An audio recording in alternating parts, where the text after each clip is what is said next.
Bem-vindos a mais uma aula de Física Geral 1.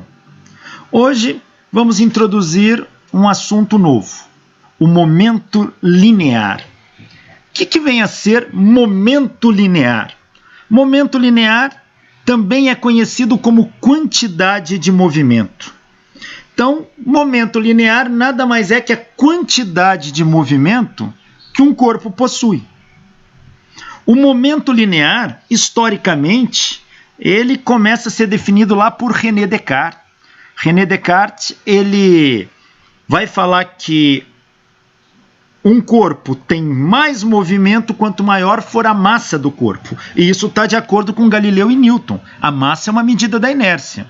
Então, quanto maior a massa do corpo, maior a tendência, se o corpo estiver em movimento, de continuar em movimento. Mas Descartes também põe a velocidade. Óbvio, quanto maior a velocidade, maior a tendência do corpo continuar em movimento. E dessa combinação nasce a grandeza momento linear ou quantidade de movimento. É dada pelo produto da massa pela velocidade do corpo. E nós vamos representar pela letra P minúsculo. P é um momento linear ou quantidade de movimento que o corpo possui. Momento linear P é o produto da massa pela velocidade V. V velocidade é um vetor. Massa é um escalar. Escalar vezes vetor me dá como resultado um vetor. Então, todo corpo que tem uma velocidade, ele está animado e, consequentemente, ele contém um momento linear associado a ele, uma quantidade de movimento associado a ele. Quando dois corpos interagem, eles trocam momento linear. Então, na interação, pode ocorrer a troca de momento linear entre dois corpos. Olha este problema aqui. Qual o módulo do momento linear de um carro de 2.000 kg a uma velocidade de 72 km por hora? Bom, o carro tem massa 2.000 kg, velocidade 72 km por hora. Então, vamos calcular o momento linear. Momento linear, o vetor momento linear, é o produto da massa pela velocidade do corpo.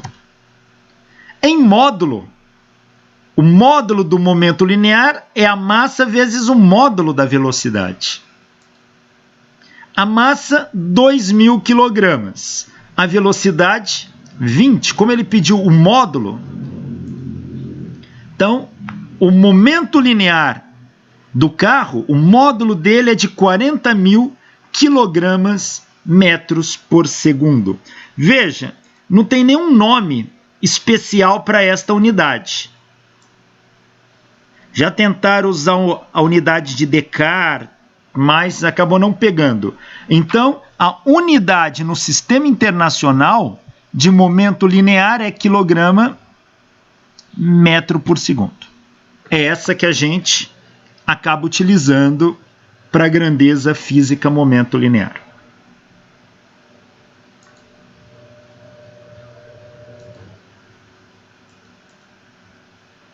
Tá aí. Momento linear ele é um vetor, aqui calculamos o módulo. Qual é a direção do momento linear? É a mesma direção do vetor velocidade. E qual o sentido do momento linear? É o mesmo sentido do vetor velocidade. Então, o momento linear acompanha o vetor velocidade.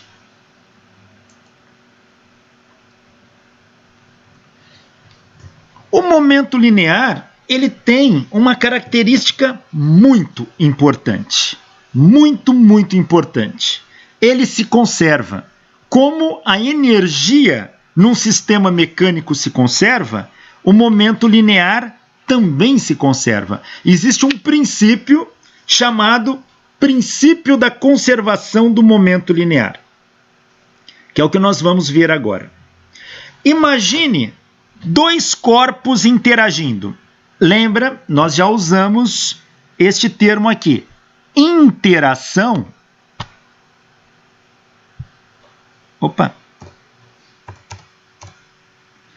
Interação palavra pode ser quebrada ao meio. Ação tem a ver com força.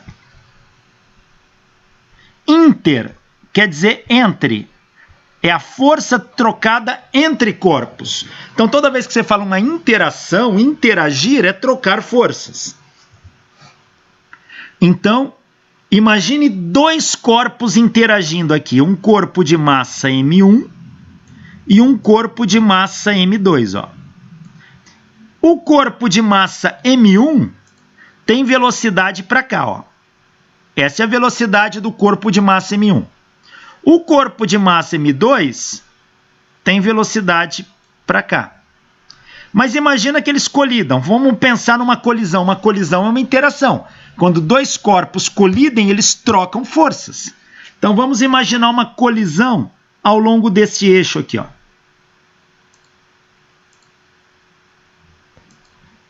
Então vamos pensar numa colisão ao longo deste eixo aqui. Ó.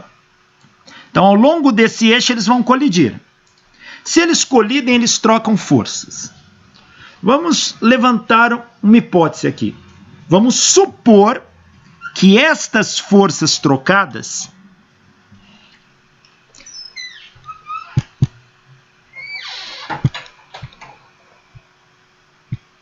sejam muito maior do que as forças externas que agem no corpo. Então, o corpo tem peso, mas a força trocada ali é muito maior que o peso. Tá? Tem normal, a força trocada é muito maior que a normal. Então, vamos imaginar uma situação desse tipo. Então, se as forças trocadas aqui, a gente está considerando que elas são muito maiores do que forças externas. Se eu chamar isso aqui como meu sistema, então as forças aqui são internas aos sistemas. Qualquer outra força é externa. Então eu vou analisar a troca de forças internas ali.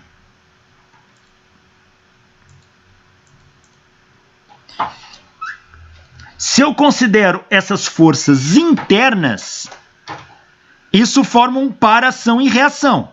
Se eu considero interna ao corpo, elas fazem parte do mesmo corpo. E nesta situação, a soma das forças aqui vai ter que dar zero. Porque uma é igual e contrária à outra. Estão agindo no mesmo corpo. Você fala, professor, não são dois corpos? Tá, mas eu estou considerando o sistema como um corpo só. Então, essas duas estão dentro do mesmo sistema. Então, analisando o sistema, a força que 2 aplica em 1 é igual e contrária à força que 1 aplica em 2 por ação e reação. Portanto, dentro aqui deste sistema, a soma dessas forças tem que dar zero. Então, eu tenho que F1, F de 2 em 1, mais F de 1 em 2 é igual a zero. Quem é a força que 2 aplica em 1? Se a 2 está aplicando em 1, então o corpo 1 que está recebendo. Então, essa força de 2 em 1, ela age no corpo 1. Então, vou até marcar aqui, olha. A força de 2 em 1, ela age no corpo 1. É o corpo 1 que está recebendo essa força. E como é que então posso calcular? Como a massa do corpo 1 vezes a aceleração do corpo 1. A força de 1 e 2 é a força que o corpo 2 está recebendo do 1. Então, a força de 1 em 2, ela age no corpo 2. Então, ela age aqui no corpo 2, ó. É o corpo 2 que está recebendo a força de 1 em 2. Então, eu posso calcular esta força no corpo 2 como sendo a massa de 2 vezes a aceleração de 2. Mas o que é aceleração? Não é a derivada da velocidade no tempo? Então, aqui é m1, derivada da velocidade 1 no tempo, mais m2, derivada da velocidade 2 no tempo. Isso tem que ser igual a zero. Ora, a massa é constante, eu posso jogar dentro da derivada. E a derivada da soma é igual à soma das derivadas. Ó, esta massa eu joguei aqui dentro, ó, dentro da derivada. E esta massa eu também joguei dentro da derivada. Então ficou assim, ó. Essa primeira derivada aqui, ó, ficou assim. Derivada de M1V1 e aqui derivada de M2V2. Ora, mas massa vezes velocidade... Vamos colocar derivada antes. Isso aqui é uma soma de derivadas. A soma das derivadas é igual à derivada da soma. Então, eu posso transformar isso na derivada da soma. A derivada em relação ao tempo desta soma.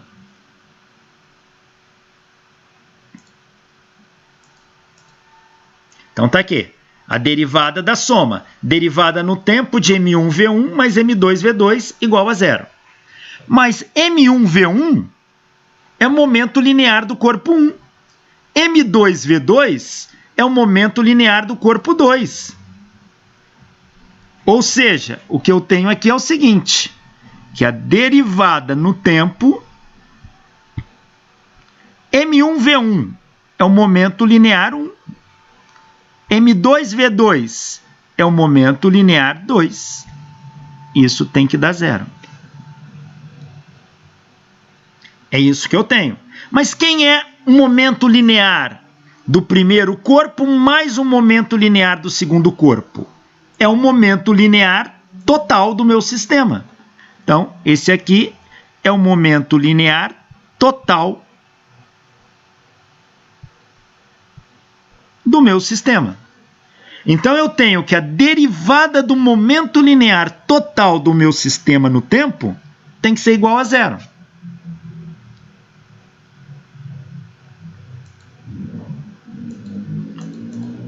Então, veja, M vezes V é momento linear. Então, isso aqui, ó, é momento linear, isso é momento linear. A derivada disso é a derivada do momento linear no tempo.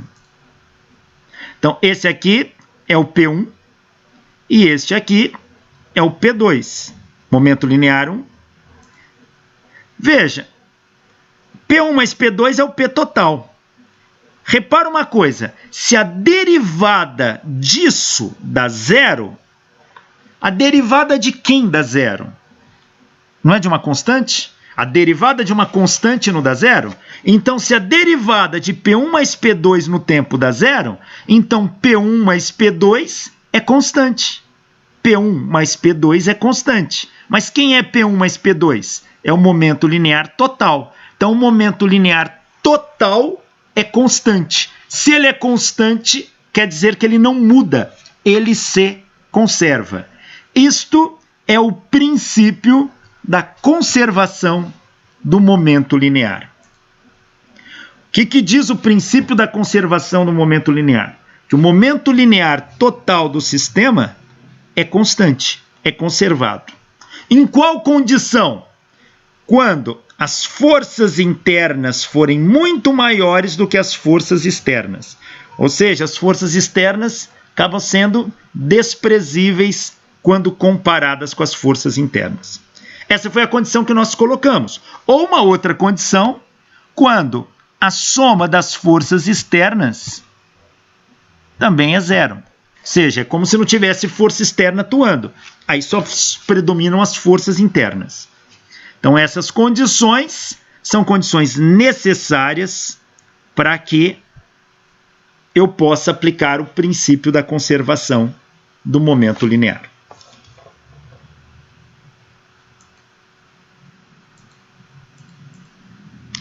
Então, olha, quando as forças externas forem desprezíveis comparadas às forças internas, o momento linear total do sistema permanece constante. Isto é, o momento linear antes da interação é igual ao momento linear depois da interação. Se o momento linear se conserva, ele não muda. Então, eu posso escrever que o momento linear total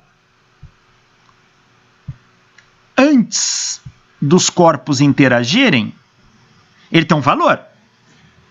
Como o momento total é constante, ele tem que ser igual ao momento linear total depois que os corpos interagiram. Esta é a condição do princípio da conservação do momento linear. E é uma condição muito interessante. E é de muita utilidade, às vezes com facilidades de aplicação. E às vezes muito mais utilizado até do que o princípio da conservação de energia em algumas situações. Por quê? O princípio da conservação de energia, as forças externas elas podem variar e as forças internas podem realizar um trabalho produzindo calor e dissipando energia, e a energia não se conservar. Mas o momento linear, nessa situação, sempre se conserva. Então, é um pilar, é um dos pilares da física. Vocês já estudaram um pilar da física, o princípio da conservação de energia. Agora vocês estão vendo o segundo pilar da física, que é o princípio da conservação do momento linear. Nós vamos estudar ainda um terceiro pilar da física, que é o princípio da conservação do momento angular. Daqui a pouquinho a gente chega nele, daqui a pouquinho que eu falo dentro de algumas aulas. Mas nós já vimos dois. Da mecânica, esses três é o que dão sustentação à mecânica. Princípio da conservação de energia, princípio da conservação do momento linear e princípio da conservação do momento angular.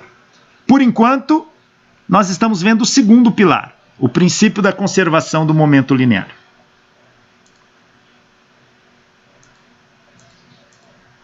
Vamos ver uma aplicação disso. Ele é de fácil aplicação. Olha isso. Um canhão de artilharia horizontal, aquele canhão que fica assim, né?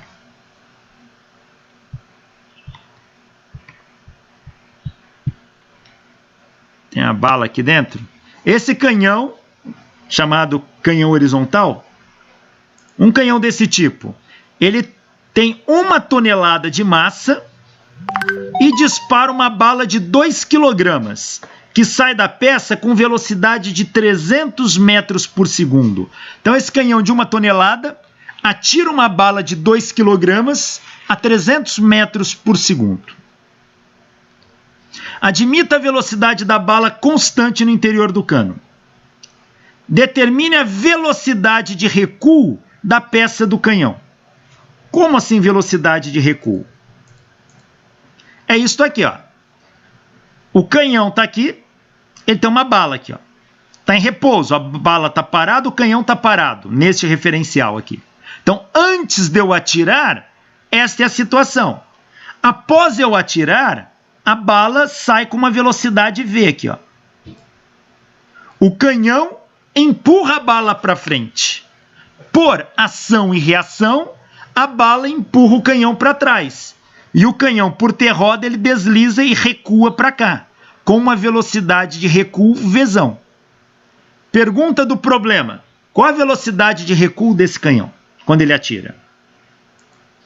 É o mesmo quando você tem uma arma e dá um tiro. Quando você dá um tiro, a arma acaba tendo um recuo, chamado popularmente de coice.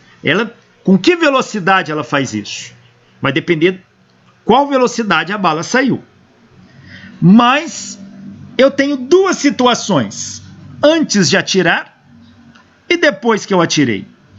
Como as forças envolvidas no tiro, ali desde a carga de pólvora e tudo mais, são forças muito intensas, elas acabam sendo maiores do que qualquer força externa no meu sistema. Em um sistema como esse ainda, as forças externas estão bem equilibradas. Eu tenho peso e normal equilibrado aqui, ó. Então, não estou considerando as forças externas, só levo em conta as forças internas. Sendo assim, o momento linear é conservado. Então eu posso dizer que o momento linear total antes de eu atirar, do canhão atirar, melhor dizendo, é igual ao momento linear total depois que o canhão atirou. O momento linear se conserva, o antes tem que ser igual ao depois. Quem é o momento linear antes? É o momento linear do canhão mais o momento linear da bala antes do tiro. tem que ser igual a depois. É o momento linear do canhão mais o momento linear da bala depois do tiro. Momento linear do canhão é a massa do canhão, emão, vezes a velocidade do canhão, que eu estou chamando de Vzão. Mais momento linear da bala, massa da bala, vezes velocidade da bala, que eu estou chamando de Vzinho. E a massa da bala de eminho. Isso aqui antes tem que ser igual a isso aqui depois do tiro. Como eu tenho velocidade, eu vou tratar vetorialmente isso. Eu vou escolher um eixo para considerar como positivo. Então, como a bala sai no horizontal, vou escolher a direção horizontal. E vou considerar positivo para a direita. A escolha do meu sistema de referência é arbitrário. Então, escolhi para a direita. Então, toda velocidade para a direita é positiva, toda velocidade para a esquerda é negativa. Então, está aqui. A partir do momento que eu orientei, vamos colocar os sinais aqui. Antes de eu atirar, qual era a velocidade do canhão? 0. Então, onde está a velocidade do canhão, eu ponho 0. Qual era a velocidade da bala antes de eu atirar? 0. Ponho 0 aqui. É igual massa do canhão. Qual é a velocidade do canhão depois que eu atirei? Vzão. Vzão contrário ao que eu adotei. Então, é menos Vzão. Mais massa da bala. Qual é a velocidade da bala depois que eu atirei? Vzinho positiva. Tá aí. Então, o antes é igual ao depois. Aqui vai dar tudo 0. Menos MVzão mais MVzinho. Passo menos MVzão para o outro lado. MVzão igual a Eminho Vzinho. Daqui eu tiro a velocidade de recuo do canhão, que é o Vzão. A velocidade de recuo do canhão é a massa da bala vezes a velocidade da bala dividido pela massa do canhão. Colocando os dados aqui, a massa da bala, 2 kg. Velocidade da bala, 300 metros por segundo. Massa do canhão, 1 tonelada, que são 1000 kg. Fazendo essa conta, a velocidade de recuo do canhão é de 0,6 metros por segundo. Então, eu descobri a velocidade de recuo do canhão aplicando o princípio da conservação do momento linear. Então, problemas desse tipo, onde você tem uma situação antes e depois, geralmente com efeitos ou de tiros, colisões, tá? Arremessos, o princípio da conservação do momento linear cai muito bem nesses casos. Professor, pois não? Daria para resolver pelas leis de Newton, né? Sim, dá para resolver por muitas formas, né? Sem dúvida. Mas essa é uma forma tradicional e útil de fazê-la.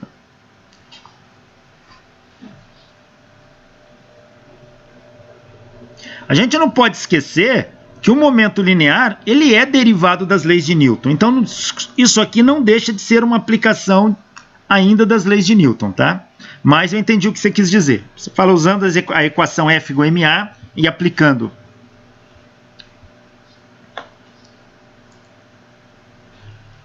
Olha este problema aqui. Esse problema já é um pouquinho mais caspicioso, é um pouquinho mais chatinho. As pessoas costumam errar muito esse tipo de problema. Esse problema cai às vezes em vestibular, como FUVEST. Esse tipo de problema cai em concurso para professor. Então, tem que tomar um pouquinho de cuidado com ele. Olha. Um homem de massa eminho está sentado na popa de um barco em repouso num lago. Então, o homem está em repouso na popa. Lembrando que um barco tem 2 regiões. Opa. O que eu fiz aqui? Pera lá. Então, lembrando que um barco tem 2 regiões. A parte da frente do barco e a parte de trás do barco.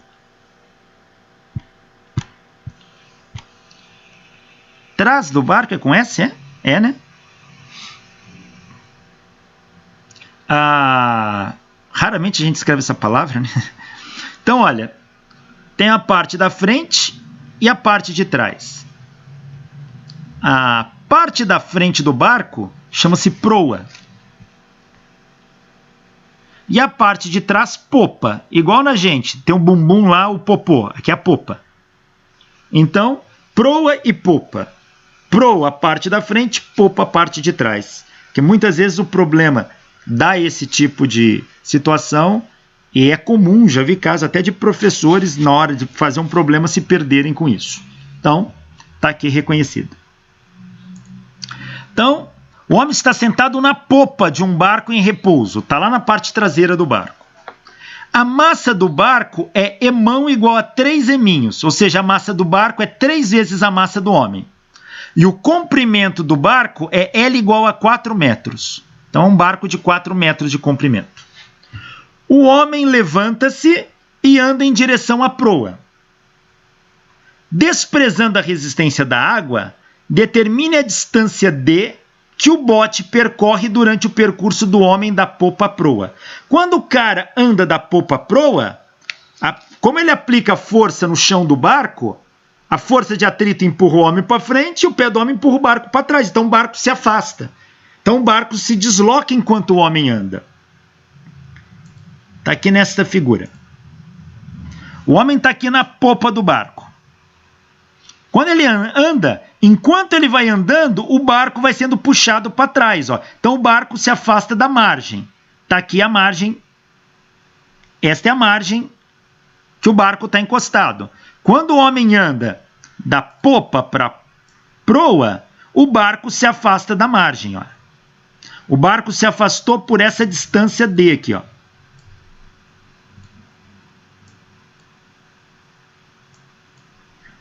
Então, a gente está falando que o barco se afastou por uma distância D. O barco aqui ele tem comprimento ó, L.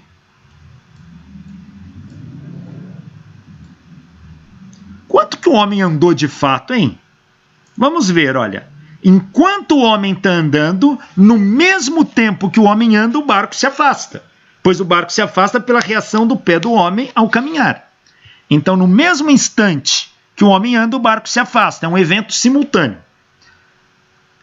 O homem, para andar da popa até a proa, se o barco não se mexesse, ele caminharia pela distância L. Mas ele não vai caminhar L, porque enquanto ele andou, o barco também caminhou em direção a ele. O barco caminhou essa distância. O barco estava aqui, a popa do barco estava aqui, era onde o homem estava.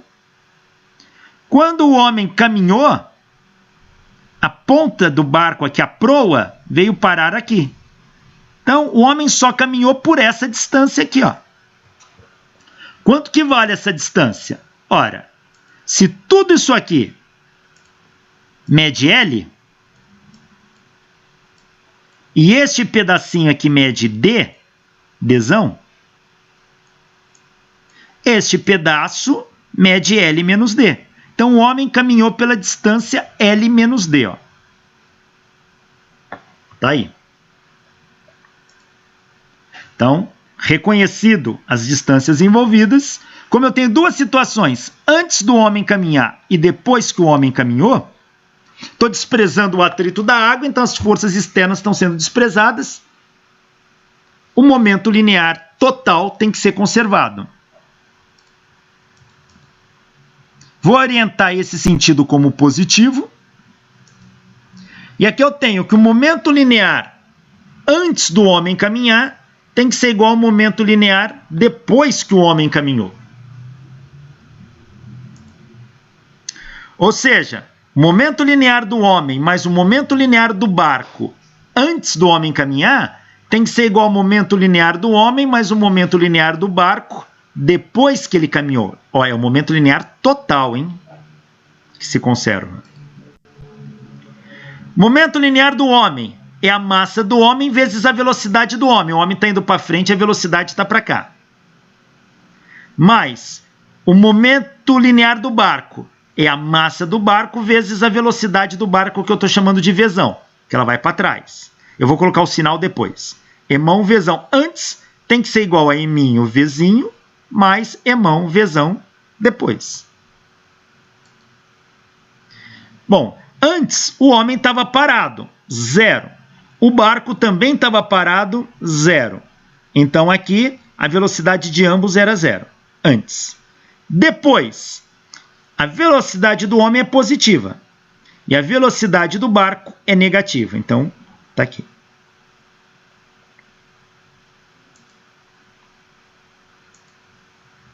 Então aqui vai dar 0, é igual a Eminho Vzinho menos Emão Vzão. Daqui eu tiro que Eminho Vzinho é igual a Emão Vzão. Veja que é idêntico do tiro do canhão. É o recuo. Ou, na verdade, o barco recuou. O barco recuou com uma velocidade V. É o recuo disso. Mas como ele pede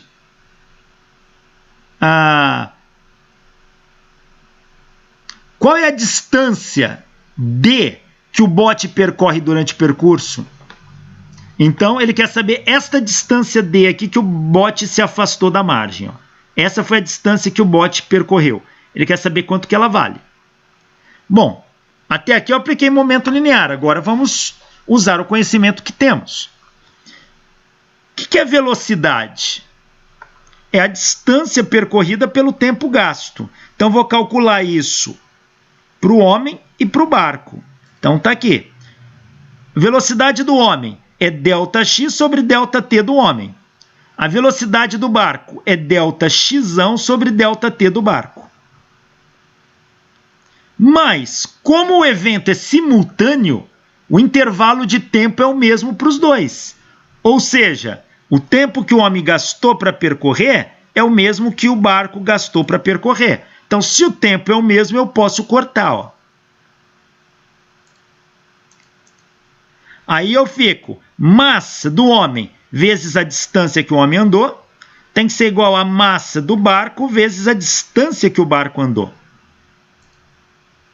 Qual foi a distância que o homem andou? L menos D. Então, M, L menos D. Qual foi a distância que o barco andou? D. Qual é a massa do barco? 3 vezes a massa do homem. 3M. Aqui também, M de um lado, M do outro cancela. Ó. Então, ficou L menos D igual a D. Passo esse D para o lado de lá, eu vou ter que L é igual a 4D.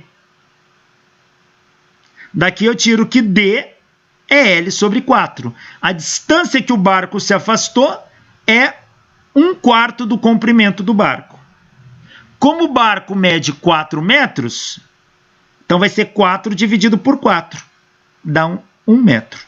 Ou seja, o barco se afastou da borda 1 metro enquanto o homem caminhou. Usei o princípio da conservação do momento linear.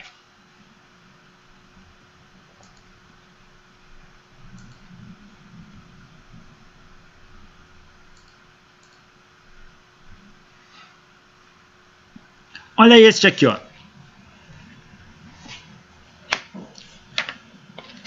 Durante um reparo no telescópio espacial Hubble, um astronauta substitui 2 painéis solares cujas molduras estão deformadas. Ao lançar o painel defeituoso no espaço, o astronauta é impelido na direção oposta, ação e reação. Se eu jogo alguma coisa para frente, essa alguma coisa me empurra para trás. Então, o astronauta trocou um painel solar do telescópio espacial e arremessou o painel solar para um lado. E o painel solar reagiu empurrando o astronauta na direção oposta. Imaginemos que a massa do astronauta seja de 60 kg e a do painel 80 kg. Em relação à nave espacial, o astronauta está em repouso no instante em que arremessa o painel. A velocidade deste em relação à nave, velocidade deste aqui no caso do painel, é de 0,3 metros por segundo. Qual a velocidade do astronauta em relação à nave depois do arremesso do painel? Antes de arremessar, ele estava em repouso em relação à nave. depois que ele arremessou, qual é a velocidade. Então estão usando a nave aqui, obviamente é o telescópio espacial, a nave que ele estava, tá? Então ele está tomando a nave como referencial. Então a velocidade foi medida em relação a ela. Bom, ele não me deu nenhuma figura, não me deu nada.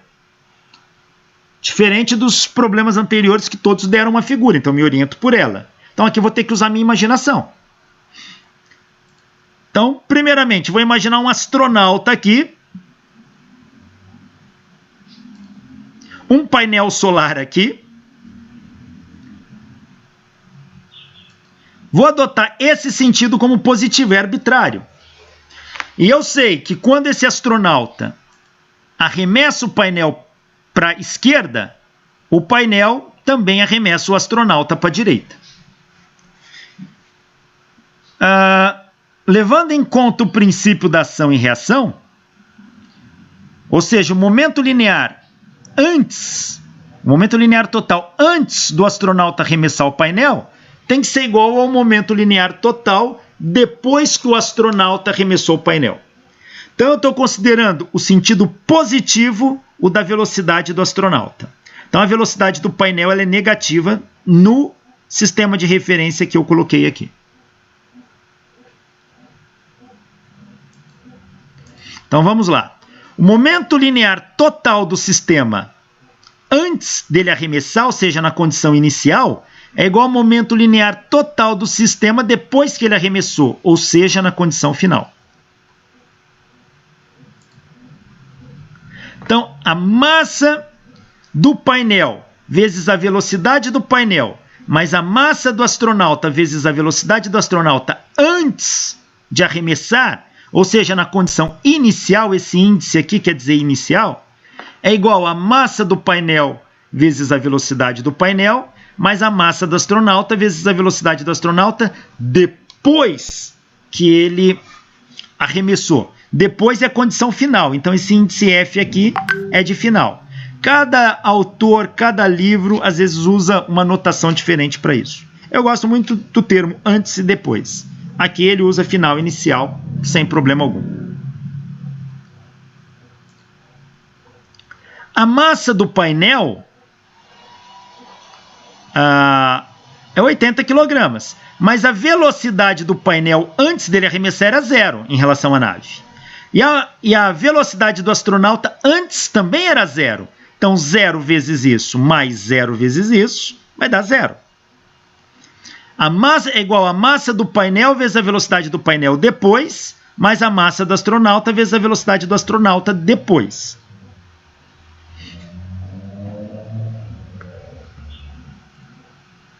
Ó, passando isso aqui para o lado de cá, então eu vou ter, vai ficar assim. Passa a massa do astronauta, a velocidade do astronauta para o outro lado, menos MA, velocidade do astronauta final, é igual a massa do painel, velocidade do painel. Tá aí. Então, eu passo esse menos MA para cá, vou ter que a velocidade do astronauta final é menos a massa do painel dividido pela massa do astronauta vezes a velocidade do painel. Tá aí. Então, é esta expressão aqui, é esta expressão aqui.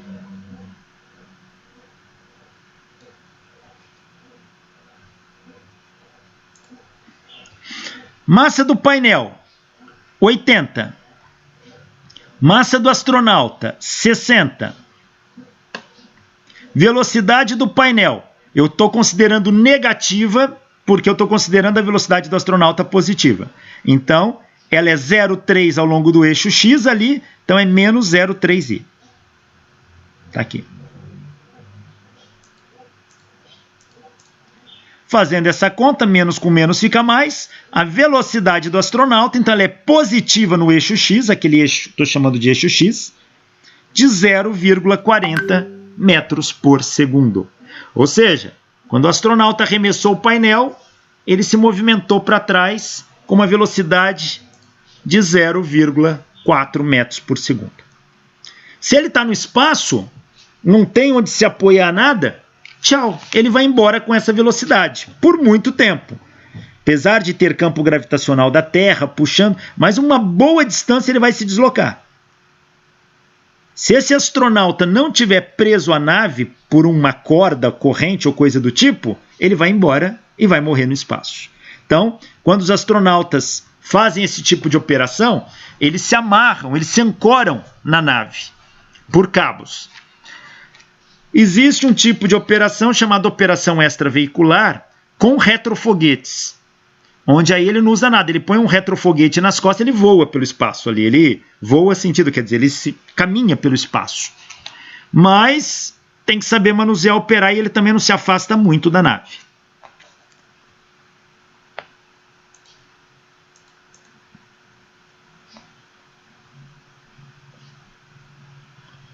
Olha esse outro problema aqui, ó. Um núcleo de tório 227, tório é um átomo radioativo. Esse núcleo aqui, ó, 227 é a massa atômica do tório, tá? Isso aqui é dado em unidades de massa atômica. Então, um tório de massa atômica 227, ele está em repouso e desintegra-se num outro átomo de rádio, ou seja, ele sofreu uma desintegração num outro átomo, ou seja, ele se quebrou. O que é desintegrar? Se fragmentar, se fissionar. Ele virou um átomo de rádio e emitiu uma partícula alfa. Então está aqui o átomo de rádio e aqui a partícula alfa. É claro que se ele emitiu uma partícula alfa, se a partícula alfa foi para a direita, o átomo de rádio vai recuar para a esquerda, por ação e reação. Então, isso aqui acontece. A partícula alfa tem 4 unidades de massa atômica, conforme a figura aqui. Então, o tório que estava paradinho virou rádio mais partícula alfa.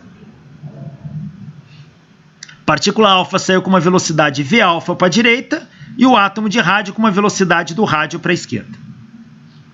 A energia cinética desta partícula, da partícula alfa aqui, é de 6 MeV. Então essa é a energia cinética dela. Qual é a energia cinética do núcleo de rádio ao recuar? Então, ele me deu a energia cinética dessa partícula e que é a energia cinética do núcleo de rádio. Então, vamos ver. Bom, a energia cinética do rádio, eu vou calcular como sendo o meio da massa do rádio vezes a velocidade do rádio ao quadrado.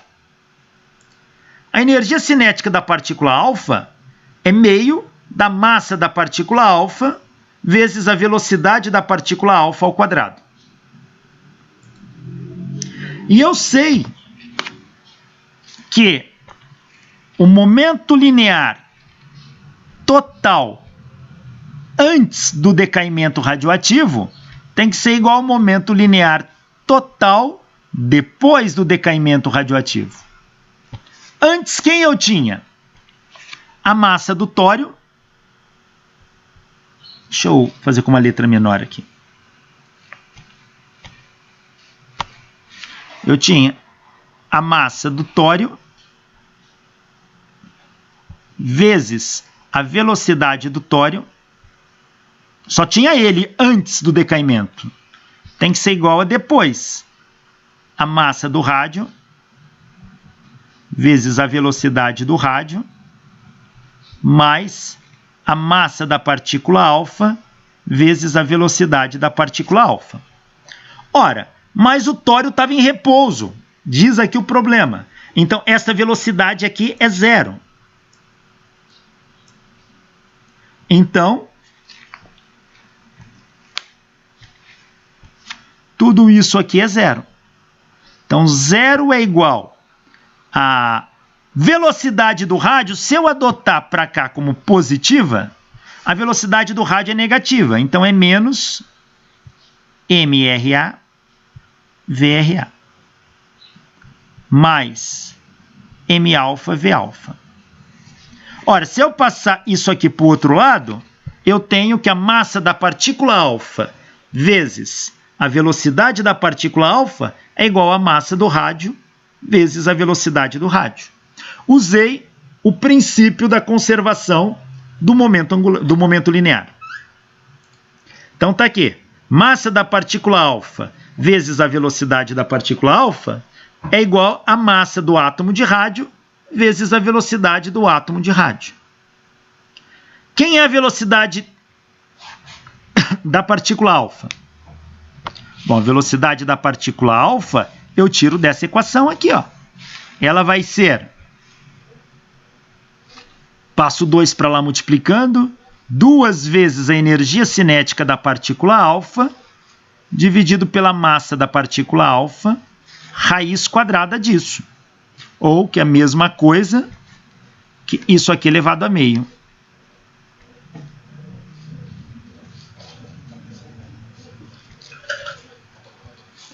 E do mesmo jeito eu vou tirar a velocidade do átomo de rádio. E vou substituir essas velocidades aqui, ó. Então, como é que fica isso? Assim.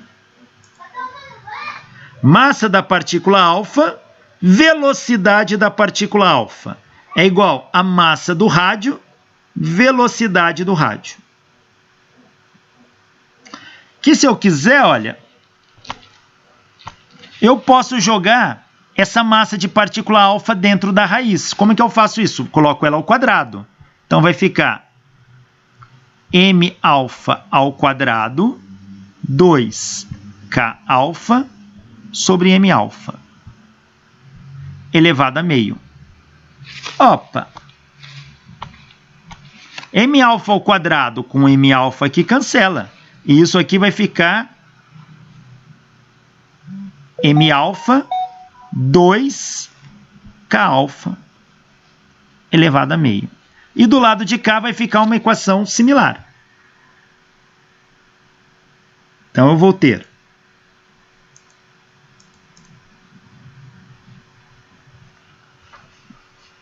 não, deixa eu fazer aqui, porque senão ele já dá um pulo. Deixa eu fazer aqui, olha. Então, do lado de cá ficou m alfa não, eu coloquei para dentro da raiz. Então ficou m alfa 2k alfa elevado a meio. E aqui eu faço similar. Vai dar m do rádio 2k do rádio elevado a meio. Ora, eu posso colocar raiz quadrada nos dois membros. Ou melhor, raiz quadrada não, elevar ao quadrado. Posso elevar ao quadrado os dois membros para cancelar essas raízes aqui, ó. Isso corta com isso corta com isso. Então ficou 2m alfa k alfa é igual a 2 m rádio k rádio. O 2 também cancela. Ficou m alfa k alfa igual a m do rádio k do rádio.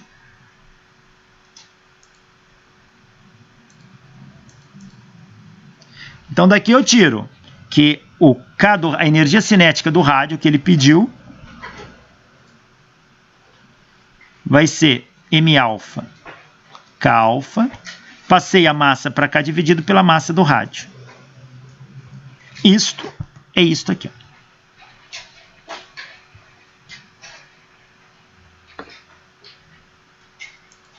Fazendo essa conta, ó, massa da partícula alfa, ele deu 4 unidades de massa atômica. Então vale 4. Massa do rádio, ele deu 223. Energia cinética da partícula alfa, ele deu 6 MeV. Fazendo essa conta,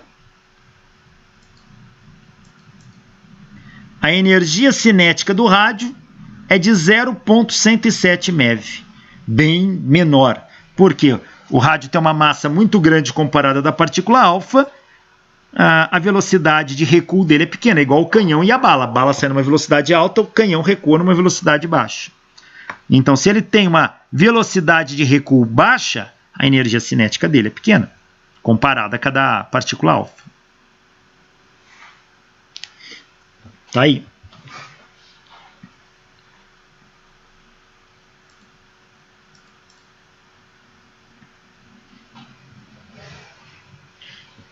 Olha esse problema aqui, ó. Um vagão aberto, este vagão aqui, de 14.000 kg, o vagão tem uma massa de 14.000 kg, está rolando a 4 metros por segundo sobre trilhos. Quer dizer, ele está caminhando sobre o trilho com uma velocidade de 4 metros por segundo. Uma chuvarada súbita enche o vagão com 2.000 kg de água. Então chove aqui em cima desse vagão e a massa de água que cai é de 2.000 kg dentro do vagão. Depois da chuvarada, quanto tempo leva o vagão para cobrir a distância de 500 metros? Então depois que o vagão encheu, quanto tempo ele gasta para percorrer uma distância de 500 metros? Admitir que a chuva caia verticalmente conforme a figura e desprezar os atritos. Então vamos lá. Choveu aqui, depois que caiu 2.000 kg de água, quanto tempo esse vagão gasta para percorrer 500 metros? Olha, se caiu 2.000 kg de água, a velocidade do vagão mudou. Então o que me interessa aí é saber qual é a velocidade final desse vagão. Se eu descubro a velocidade final dele, eu consigo calcular o tempo para percorrer a distância de 500 metros. Então vamos ver.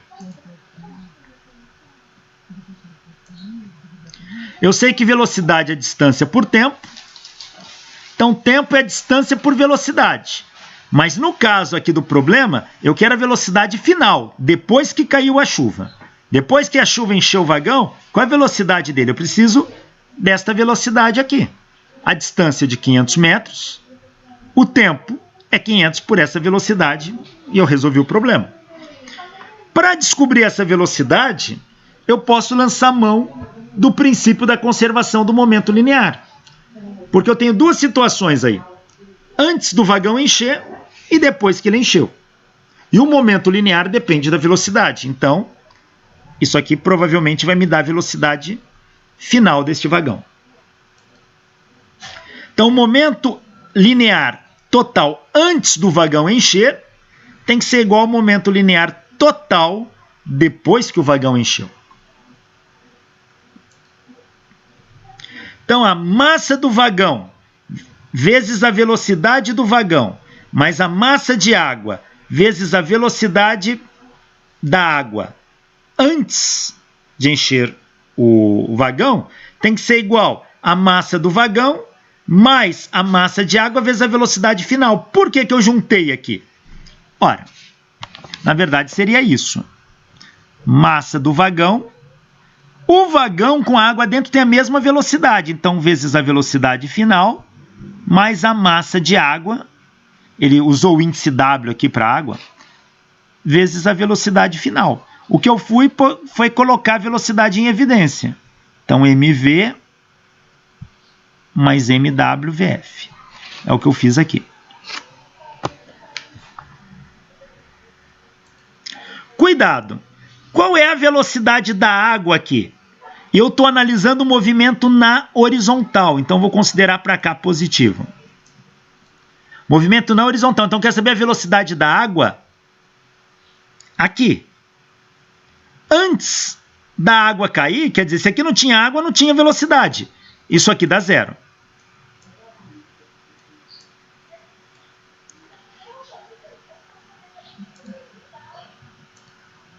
Então vamos ver. Então, olha, massa do vagão vezes a velocidade do vagão antes. A velocidade da água não tinha água antes, então era zero.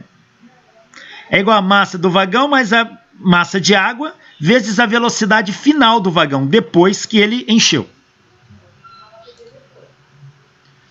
Ó, vou isolar a velocidade final. Isso aqui deu zero, então ficou mv/vv dividido por mv mais mw. Esta é a velocidade final com que o vagão adquire depois que ele encheu de água. Fazendo as contas, massa do vagão, 14.000 quilogramas. Velocidade do vagão antes de encher. Ele estava indo para a direita. Então é positiva 4 metros por segundo. Sobre a massa do vagão mais a massa da água. Vagão 14.000, água 2.000. Fazendo esta conta, a velocidade final dão 3,5 metros por segundo. Esta é a velocidade final. E qual é o tempo agora que ele gasta para percorrer 500 metros? O tempo é a distância pela velocidade final, que é esta aqui. Então, é ela que eu vou colocar aqui, ó.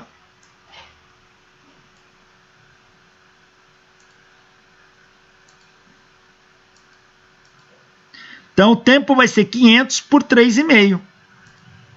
O tempo dão 142,86 segundos. Então, esse vagão vai demorar quase 143 segundos para percorrer os 500 metros, depois que ele encheu de água.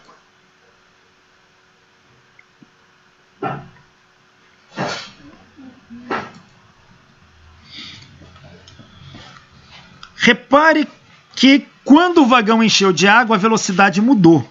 Então, nós temos o caso desse problema, é um problema onde a massa varia. Se a massa do sistema varia, a velocidade muda. Então, quando a massa do sistema muda e o corpo está em movimento, sua velocidade muda. Então, nós temos ali um caso típico de massa variando com a velocidade.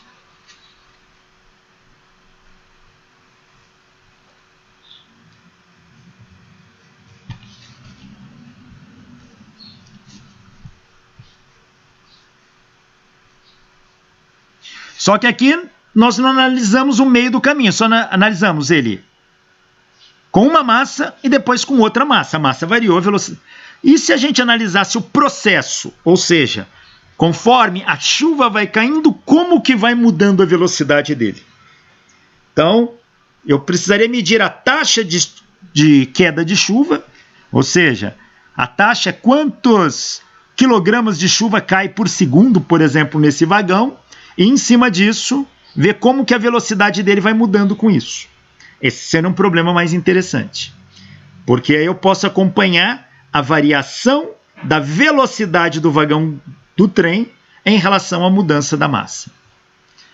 Existem sistemas que acompanhar esta variação é importantíssimo. Um sistema que é importantíssimo para fazer isso é analisar a propulsão de foguete. O foguete, ele queima combustível.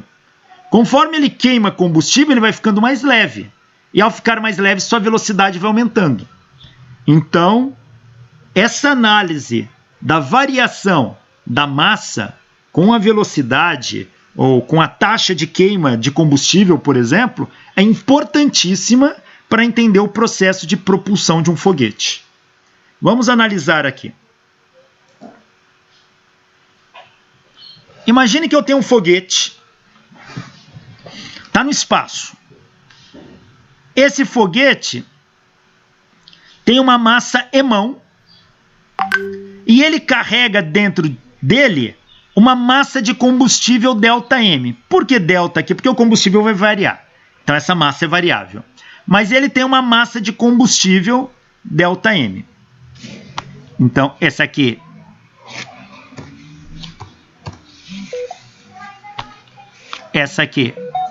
massa do foguete.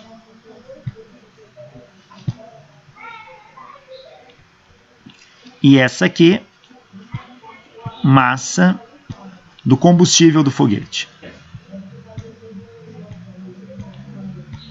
Tá aí. Pergunto, esse foguete, ele tem uma dada velocidade num dado instante. Naquele instante, qual é o momento linear dele? É a massa vezes a velocidade. Mas qual é a massa do foguete? É essa massa aqui, ó. Então, é Emão mais ΔM vezes V. Esse é o momento linear do foguete num dado instante, que eu vou chamar esse instante de instante inicial da análise. Então, PI. Mas no instante seguinte, o foguete queima combustível. E ele ejeta uma quantidade de resíduos aqui da queima do combustível. Ele joga isso em jato para trás. Então, isto aqui é exatamente a variação da massa do combustível. Então, essa massa do combustível aqui está variando em ΔM. Quanto que varia a massa do combustível? ΔM. Talvez aqui seria melhor até eu ter chamado a massa do combustível de Eminho. O quanto que queima ΔM. Uma representação melhor. Mas ΔM é a variação da massa do combustível, porque se isso foi queimado, a massa do combustível diminuiu. Se a massa do combustível diminuiu, o foguete fica mais leve. Então, se ele tinha uma quantidade ΔM e queima essa quantidade ΔM, só sobra M. Então, no instante posterior, a massa do foguete é Emão e a massa do combustível é ΔM sendo ejetada. Isso aqui é ejetado com uma velocidade VE, velocidade de ejeção dos gases. É claro que quando ele joga essa massa para trás, essa massa empurra o foguete para frente e sua velocidade aumenta em ΔV. Então está aqui o incremento de velocidade que essa massa ΔM de combustível queimada aplica no foguete. VE é a velocidade com que esses gases são ejetados.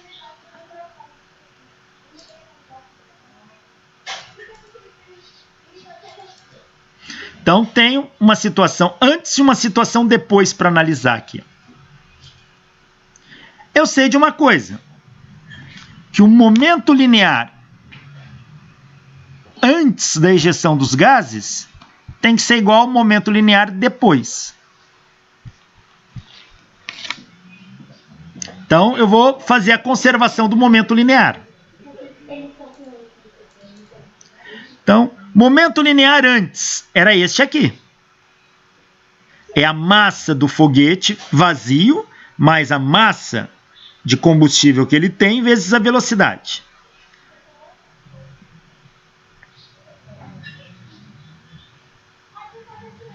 Aí tem que ser igual a massa depois. Qual é a massa depois? É a massa do foguete vezes a velocidade do foguete, que é essa, V mais ΔV. Mais o sistema aqui é a massa do combustível queimado, ΔM, vezes a velocidade do combustível queimado. Quem é a velocidade do combustível? Veja, lembra que esse combustível ele é ejetado com uma velocidade VE? Em relação ao observador externo, a gente está fazendo uma análise de fora. Eu não estou dentro do foguete analisando isso. Então, para um observador externo aqui, ó, o foguete está indo para frente com uma velocidade V. O gás é ejetado para trás com uma velocidade VE. Então, qual é a velocidade, na verdade, com que este gás é ejetado? Em relação ao observador, a velocidade do gás é a velocidade do foguete menos a velocidade de ejeção. Pensa você num carro a 100 km por hora na rodovia. E você pega, arremessa uma pedra para trás, na parte traseira do carro. Você arremessa uma pedra em linha reta a 30 km por hora em relação a você. Ora, quem está na pista não vai ver essa pedra a 30 km por hora, mas vai ver essa pedra a 100 menos 30, que dá 70 km por hora. Tá? Então, a velocidade da análise do sistema aqui, com que esse gás é ejetado, é a velocidade do foguete menos a velocidade de ejeção. Então, está aqui.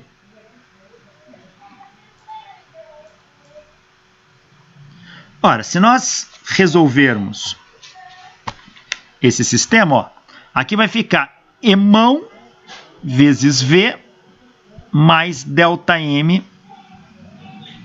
vezes V. Tem que ser igual emão vezes V, tô aplicando a distributiva aqui, ó, mais emão ΔV, mais, vou aplicar a distributiva aqui, ó, ΔM vezes V menos ΔM, velocidade de ejeção dos gases.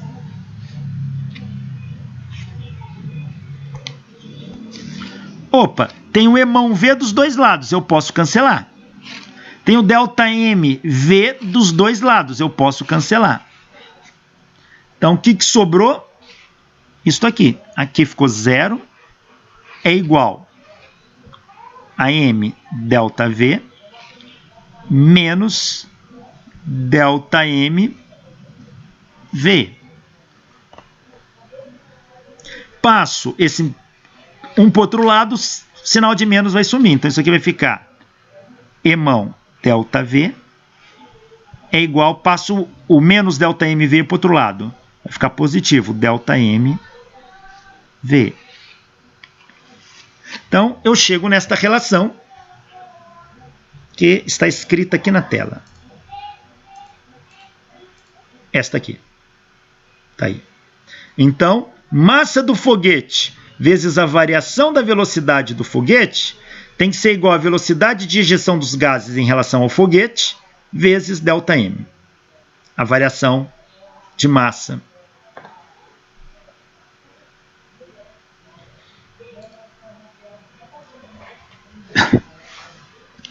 Se eu considerar isso num instante de tempo muito pequeno, essas variações serão muito pequenas. E no limite, ΔV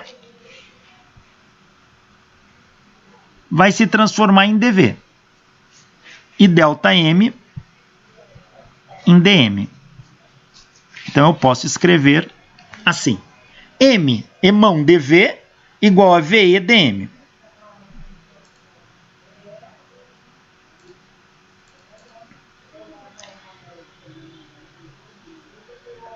Veja, quando o foguete joga uma quantidade de massa dm fora, a massa do foguete varia nessa quantidade. Então, a quantidade jogada fora dm tem que ser igual a quanto que variou a massa do foguete dmão. Só que uma é o contrário da outra. Então, o dm é menos dmão, porque o dm está sendo jogado fora. Então, quando eu jogo o dm fora, a massa do foguete está diminuindo em dmão. Então, eu posso fazer essa igualdade aqui e substituí-la aqui. Assim, eu vou ter que a massa do foguete dV é menos a velocidade de ejeção dos gases dmão. Passo a massa para o outro lado, fazer assim, passo a massa para o outro lado, eu vou ter que dV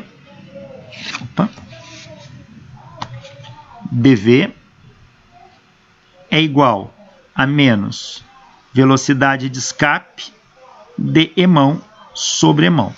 E agora eu integro os dois lados, aqui de uma velocidade inicial até uma velocidade final, aqui de uma massa inicial m0 até ou mi, até uma massa final mf. Então resolvo essa integral. Ora, integral de dm sobre m dá logaritmo neperiano de m. Então vai aparecer um logaritmo aí. Integro isso, integral de dm sobre m dá logaritmo neperiano de m, com m variando de m inicial a m final. Fazendo esta conta, integral de dv dá v, variando de v inicial a v final. Então, aqui vai dar v final menos v inicial. Aqui vai dar logaritmo neperiano de m final sobre m inicial. Ou, se eu inverter m inicial sobre m final, eu inverto o sinal aqui da frente, que era negativo, fica positivo.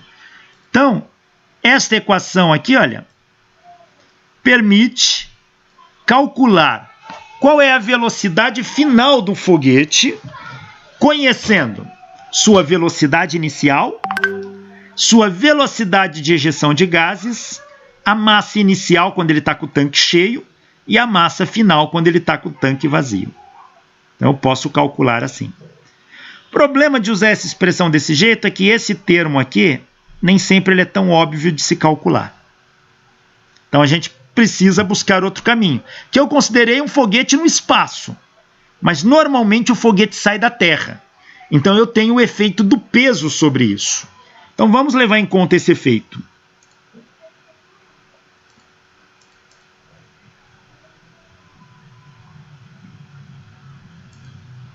Então, no campo gravitacional da Terra, constante, tá? Estou pensando aqui próximo do chão, G mesmo. Então, o foguete está aqui, vai ejetar a mesma coisa, só que aqui eu tenho duas forças agindo sobre o foguete. Uma é o peso, que puxa o foguete para baixo.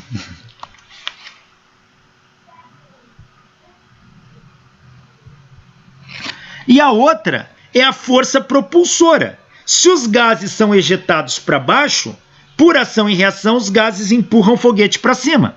Então, a outra força é a força propulsora que empurra o foguete para frente, para cima. Esta força é chamada de força de empuxo.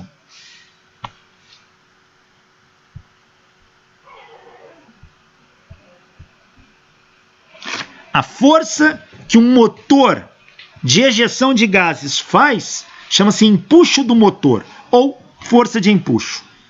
Não confundir com o empuxo do fluido em equilíbrio hidrostático, que a gente estuda em hidrostática. Mas é uma força de empuxo. É ela que empurra o corpo para frente quando os gases são ejetados.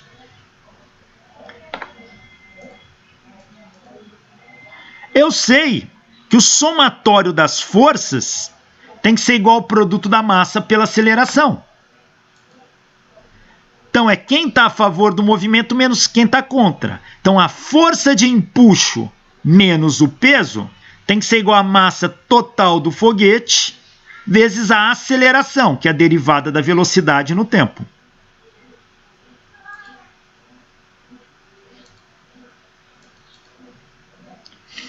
Então, passo essa massa para cá dividindo. Então, a derivada da velocidade no tempo, isso é a aceleração do foguete, hein?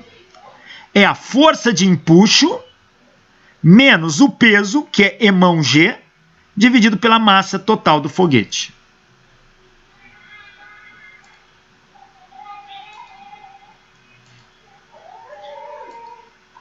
Está faltando alguma coisa aqui.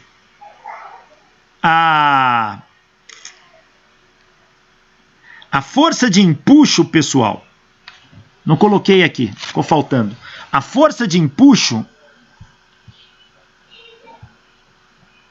ela é calculada como sendo a taxa de variação da queima do combustível, ou seja, quantos de combustível é queimado a cada instante, vezes a velocidade de ejeção dos gases. É assim que se calcula a força de empuxo. Essa taxa é a variação da massa do combustível no tempo. Tá? Então, essa taxa é a variação da massa do combustível no tempo. Então, se eu levar isso em conta, deixa eu só ver se tem algum slide para frente.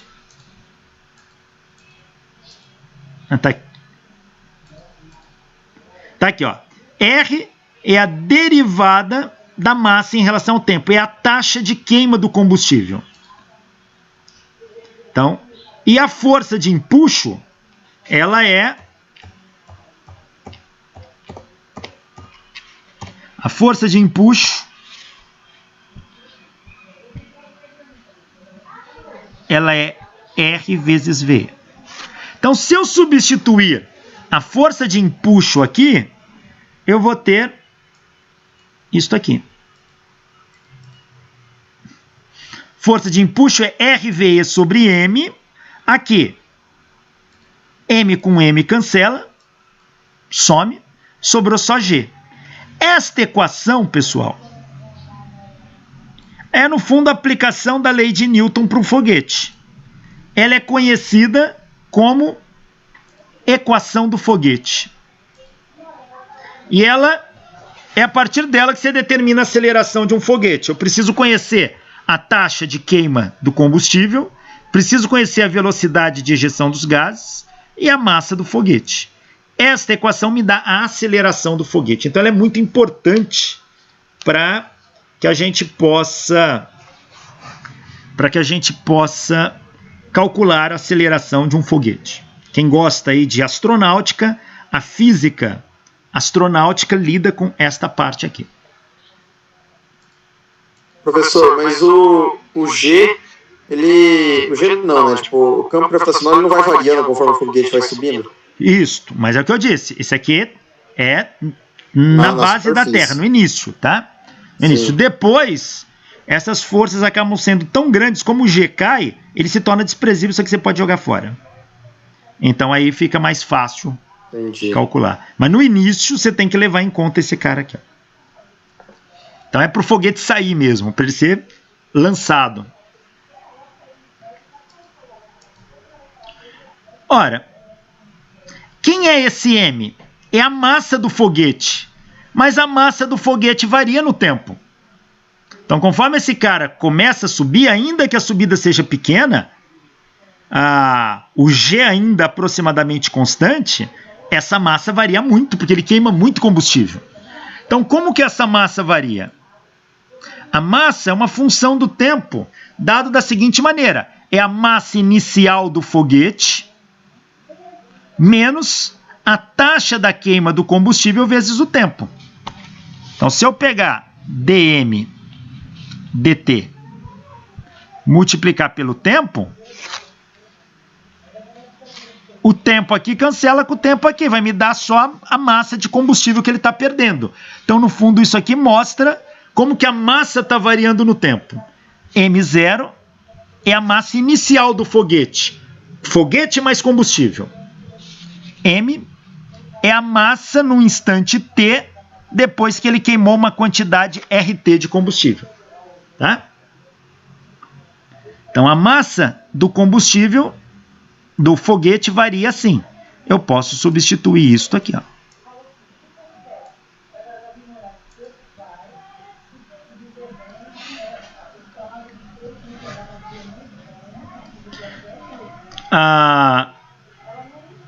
O colega perguntou que a questão do G variar. É verdade. Se o G for muito pequeno, isso aqui pode ser jogado fora. Se o G não for pequeno, eu tenho que saber o valor dele.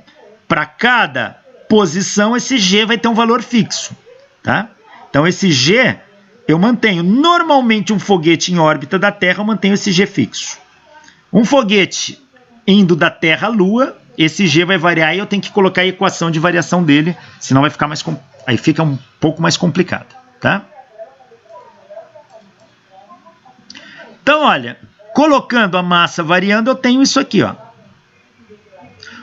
Como R é dm dt, então se eu colocar aqui, olha, isto aqui vai me dar massa total, emão. Ou, como isso aqui está variando, isso aqui vai me dar uma massa chamada de M'. R está variando também, então vou chamar de dm' dt. Se eu colocar esse cara aqui, vai ficar assim, ó. dv dt é igual dm' dt sobre m' ve menos g. Quando eu passar esse dt para o lado de cá multiplicando, esse dt cancela. E quando eu integrar os dois lados, eu vou integrar dm' sobre m' aqui, ó. E vou integrar gt. Quando eu integrar, eu vou cair na mesma equação que eu tinha antes, mais um termo gt aqui, ó. Então, integrando essa equação, a gente passa a ter uma equação desse tipo aqui. Esta equação determina a velocidade do foguete num tempo t, dentro de um campo gravitacional ainda, onde m é a massa no instante t, m0 é a massa inicial do foguete. Esta equação aqui permite eu calcular a velocidade do foguete no instante t. Aquela primeira equação não estava levando em conta o campo gravitacional. Essa equação aqui. Então, eu não tenho o termo gt aqui, ó. Já não considerava. Estava considerando o espaço. Mas ali, dentro de um campo gravitacional, eu tenho que levar em conta esse termo aqui, ó. Então, essa é a equação da velocidade do foguete num instante t qualquer. Veja que a velocidade varia logaritmicamente com a massa, ó. O menos aqui é só trocar a ordem aqui, numerador, denominador, que aqui fica mais, tá?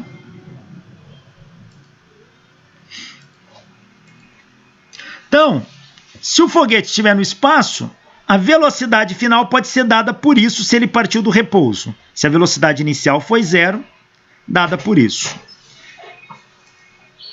Se eu estiver num campo gravitacional e partiu do repouso, a velocidade no instante t é dada por isso aqui, ó.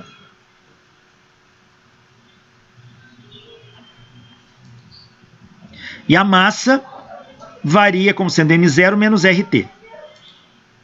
E a taxa de queima é dm dt.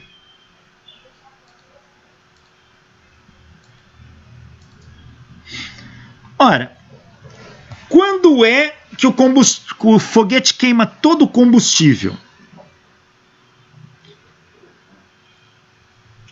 Olha, ele vai queimar todo o combustível quando a massa final do foguete for só o do foguete vazio. Então, eu vou chamar esse M aqui de M final. Quem é M final? É só do foguete sem combustível. Quando acontecer isso, quer dizer que o foguete queimou todo o combustível. Então, este tempo aqui, quando aqui eu colocar massa só do foguete vazio, esse tempo vai ser o tempo de combustão, o tempo que gastou para consumir todo aquele combustível. Isola ele daqui.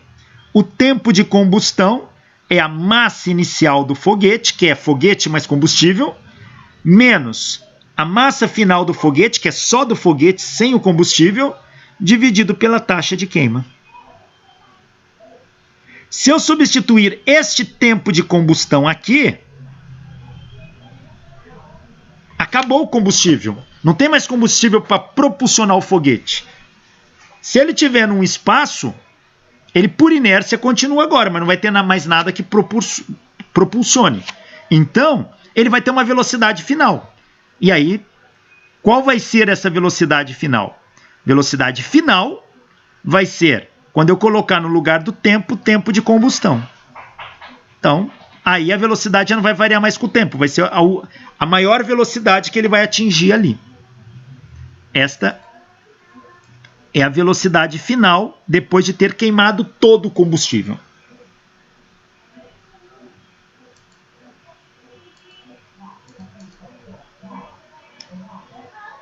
Então tá aí. A parte de astronáutica ela é bem interessante, apesar que isso aqui é só uma pincelada do básico, do introdutório. Mas tem bastante coisa para ver sobre propulsão. O empuxo, a força de empuxo, ela é calculada, como eu disse antes, é a taxa de queima vezes a velocidade de ejeção dos gases, que é, no fundo, a derivada da massa no tempo vezes a velocidade de ejeção. Que entra em módulo, porque na verdade essa massa está diminuindo, isso aqui é negativo. Mas a força de empuxo, dependendo como eu considero, se eu considerar a ação dela no foguete, ela é positiva. Tá aí. Olha esse problema aqui, ó, problema de aplicação disso. Vamos ver um dos grandes pioneiros da astronáutica no mundo foi o físico engenheiro Wernher von Braun. Foi ele que criou os primeiros foguetes de propulsão, ou seja, propulsores de foguete de alta eficiência. Ele era alemão e trabalhou por Hitler. E os primeiros foguetes de alta eficiência foram as bombas V2 e V5 que ele construiu por Hitler. Eram mísseis que saíam da Alemanha e caíam em Londres. Aquilo ali saía da Europa continental até a Grã-Bretanha. E aquilo funcionou muito bem. Quando acabou a Segunda Guerra Mundial, os Estados Unidos saiu grande vitorioso dessa guerra. Aí os chefões do nazismo foram presos, foram mortos. Teve lá o julgamento no Portal de Brandemburgo, aquela coisa toda, mataram vários, e pessoas que trabalharam para os nazistas. Mas Wernher von Braun ninguém matou. Foi um cara que havia muito interesse nele. Os Estados Unidos deu asilo para ele, e ele foi trabalhar para os Estados Unidos na produção de foguetes. A NASA estava começando a ser construída, e o Wernher von Braun vai ganhar financiamento para projetar foguetes de alta potência. Ele começa a projetar foguetes gigantescos. E na década de 60, no início da década de 60, o presidente John Kennedy promete colocar, num prazo de 10 anos, levar o homem até a Lua, pousá-lo e trazê-lo de volta com segurança. Então aí nasce um chamado Projeto Apollo. E nesse Projeto Apollo, precisaria de foguetes de alta propulsão. Não seria nada fácil tirar pessoas da Terra e levar à Lua. Mas eles confiavam muito no trabalho de Wernher von Braun. E Wernher von Braun vai construir um conjunto de foguetes. E do Projeto Apollo especificamente, são os foguetes Saturno V. Esses foguetes são gigantescos, tá? Com tubeiras enormes. Uma hora, se tiver tempo, eu posso dar que nem uma mini palestra sobre isso, mostrando todos os detalhes desses foguetes em foto. Mas são foguetes muito grandes. Então é uma coisa assustadora. E para você ter uma ideia, a nave que levou o homem à Lua foi a Apollo 11. A primeira para pouso. O homem já tinha ido na Lua antes com outras naves, mas sem pouso. A Apollo 11 ela é só o biquinho. Cabem 3 astronautas em posição fetal ali dentro, muito apertado. Abaixo dela ela tem uma cabine onde ela leva uma nave um pouquinho maior. E dela aqui, nós temos 3 conjuntos de foguetes aqui, ó. Aqui são as tubeiras, umas coisas absurdas, de tão grande. Isto aqui tinha 111 metros de altura. A nave Apollo é essa pontinha.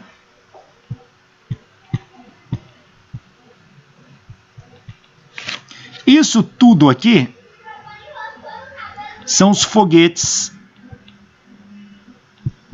Saturno V, como ficaram conhecidos. Eram enormes, é uma coisa assim descomunal. E foi isso que levou o homem à Lua várias vezes.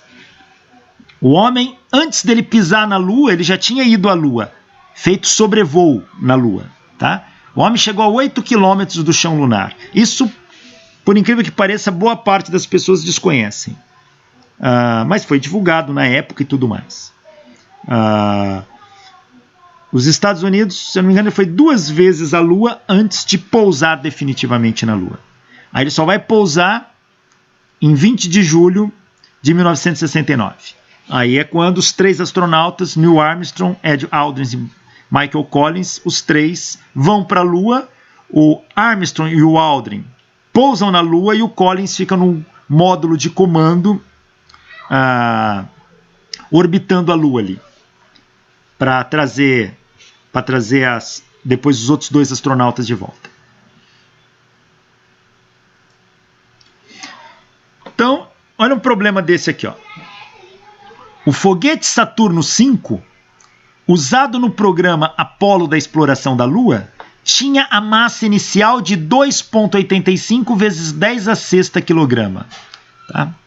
Quase 3 milhões de quilogramas. E carga útil de 27% do total. O que é a carga útil? Carga útil é a massa final do foguete. A massa final a gente chama de carga útil.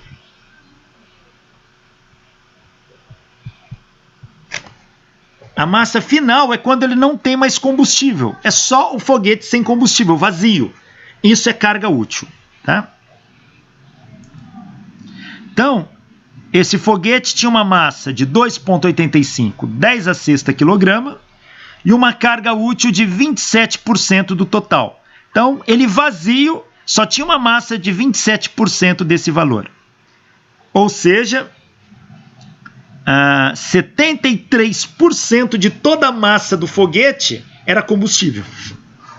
Então dá para ter uma ideia da quantidade colossal ali. A taxa de combustão era de 13,84 vezes 10 ao cubo quilogramas por segundo. Ou seja, ele queima quase 14 toneladas de combustível por segundo. E o empuxo gerado é de 34 vezes 10 a sexta newton. Esse é o empuxo gerado no foguete. Calcular. Item A. A velocidade de exaustão dos gases. A velocidade com que esses gases são ejetados. Item B. O tempo de combustão, que é o tempo para queimar todo o combustível. Item C. A aceleração inicial na partida. Item D. A aceleração final da queima do combustível. Quando todo o combustível for queimado com a aceleração final que ele atinge. Item E. A velocidade final do foguete. Então, tem várias perguntas aqui. Suponha que ele ainda tem um campo gravitacional na qual ele está agindo sobre ele. Tá? Então, vamos lá. Item A. Qual a velocidade de exaustão dos gases? Eu posso calcular pelo empuxo. A força de empuxo é R vezes a velocidade de exaustão dos gases, que é a derivada da massa no tempo vezes a velocidade de exaustão dos gases. Então, a velocidade de exaustão é a força de empuxo dividido pela taxa de queima. A velocidade de exaustão é força de empuxo. Ele deu aqui, ó, 34, 10 a sexta newton. Taxa de queima de combustível, ele deu aqui, ó, 13,84, 10 ao cubo, quilogramas por segundo. Fazendo essa conta, a velocidade de exaustão dos gases é de 2,46 quilômetros por segundo. 2,46 quilômetros por segundo. Então veja que os gases são ejetados numa velocidade altíssima. Se a gente converte isso em quilômetros por hora, isso aqui está dando 2.460 metros por segundo, vezes 3,6. Isso está dando 8.856 km por hora. Então, essa é a velocidade de saída dos gases ali.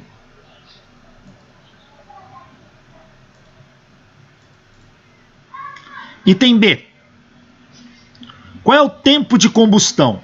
O tempo para queimar todo esse combustível. Quanto tempo ele gasta para isso? Bom, a massa final é a carga útil, que é 27% da carga total. Então, os 27% é 0,27 da massa inicial. Então, a massa final é 0,27 vezes a massa inicial, 2,85, 10 a sexta quilogramas. Está aqui. Fazendo essa conta, a massa final dá 7,7 vezes 10 a quinta quilogramas. Essa é a massa do foguete vazio, sem combustível. Mas ele pediu a taxa de combustão. A gente viu que o tempo de combustão, a taxa não, o tempo de combustão é a massa inicial menos a massa final pela taxa de queima.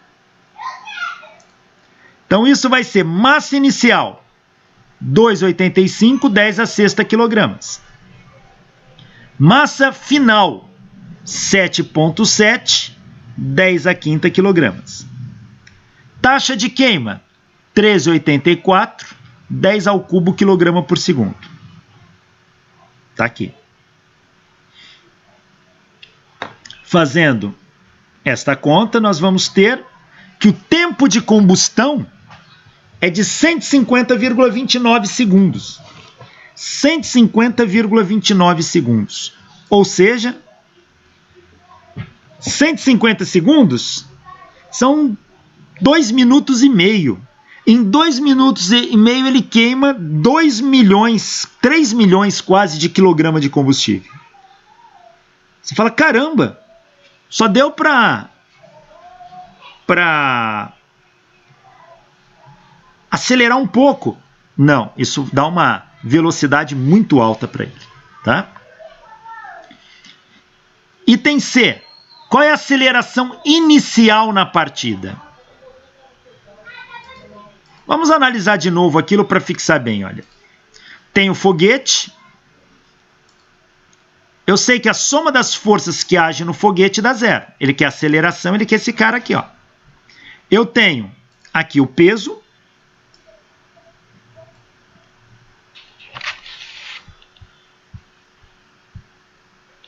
E aqui eu tenho a força de empuxo.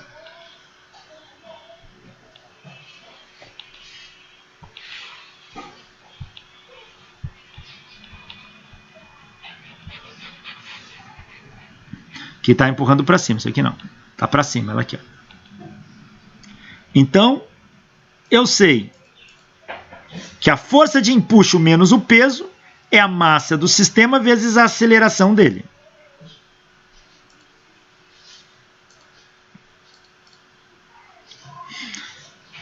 Então, a derivada da velocidade no tempo é a força de empuxo menos o peso, que é massa vezes gravidade, dividido pela massa.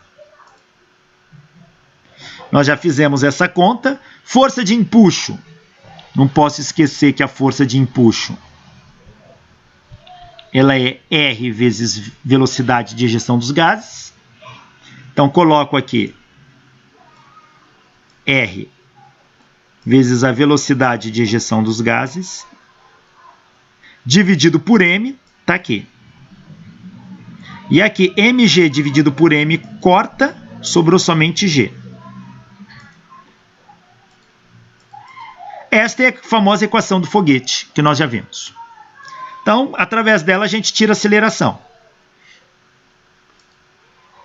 A massa do foguete varia como sendo m0 menos rt. Se eu quiser, coloco m0 menos rt aqui.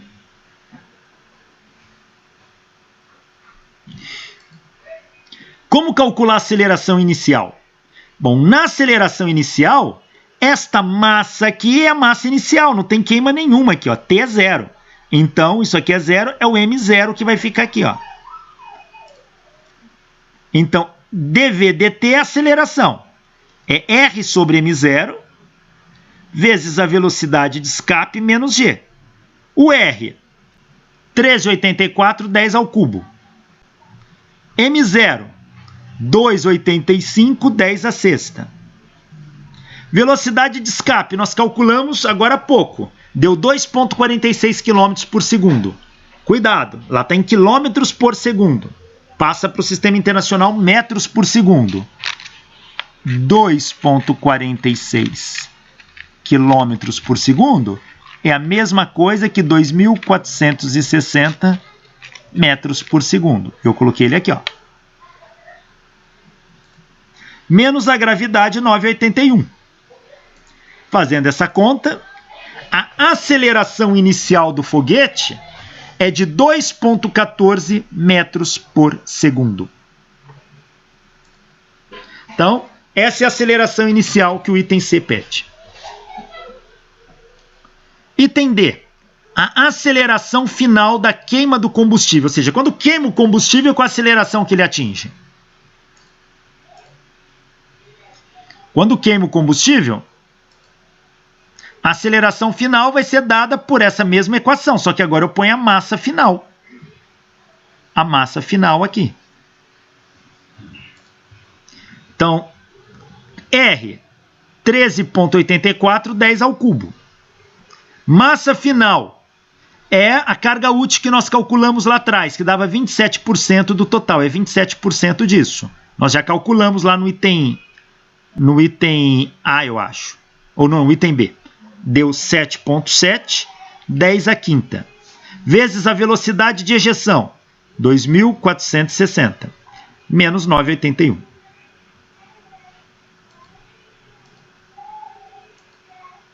Fazendo essa conta, a aceleração está dando 34,4 metros por segundo. Ao quadrado está faltando aqui, né, pessoal? Que ficou com unidade de velocidade. Deixa eu ver se o anterior também. Aqui, ó. Deixa eu só ver se dá para corrigir aqui. Pera lá, senão fica errado depois, eu não corrijo. Na hora de estudar fica esquisito. Pera lá.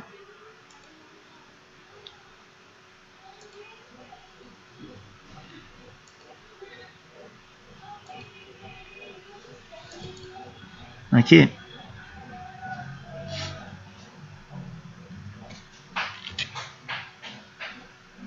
Colocar aqui.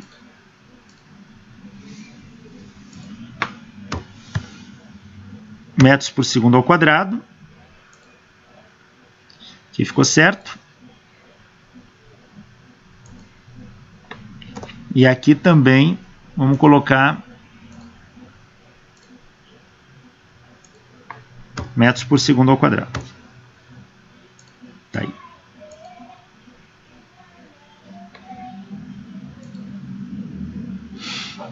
Então, tá aqui. Então, a aceleração final, depois que ele queimou o combustível, é de 34 metros por segundo ao quadrado. Opa! Isso é mais do que 3 vezes a aceleração da gravidade. E ele atinge isso em 2 minutos e meio, que é o tempo da queima do combustível. É incrível, uma aceleração absurda, parece pouco, mas é muita coisa.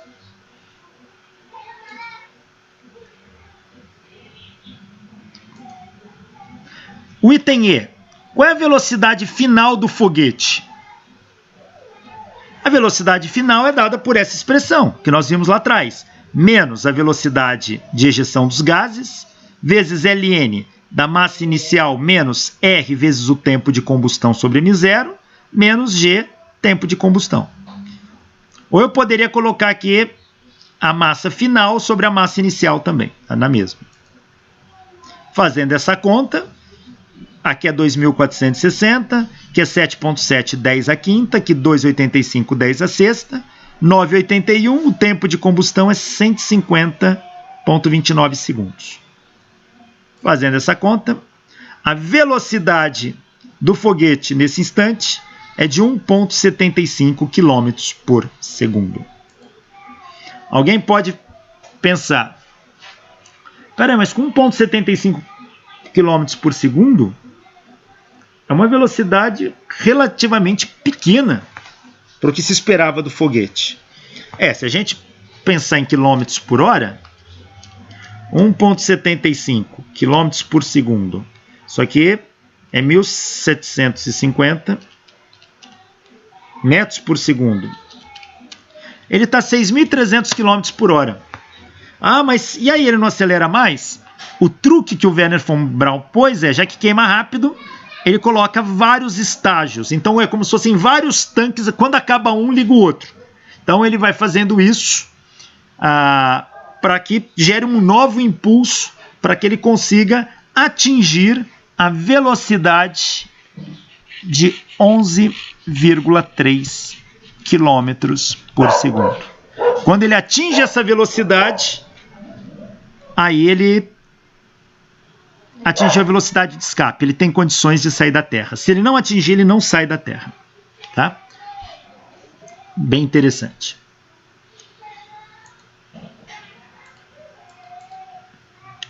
Bom, na próxima aula a gente vai falar sobre sistemas de partícula. E para isso vamos aprender a calcular centro de massa desses sistemas. Mas isso, assunto da nossa próxima aula. Até breve.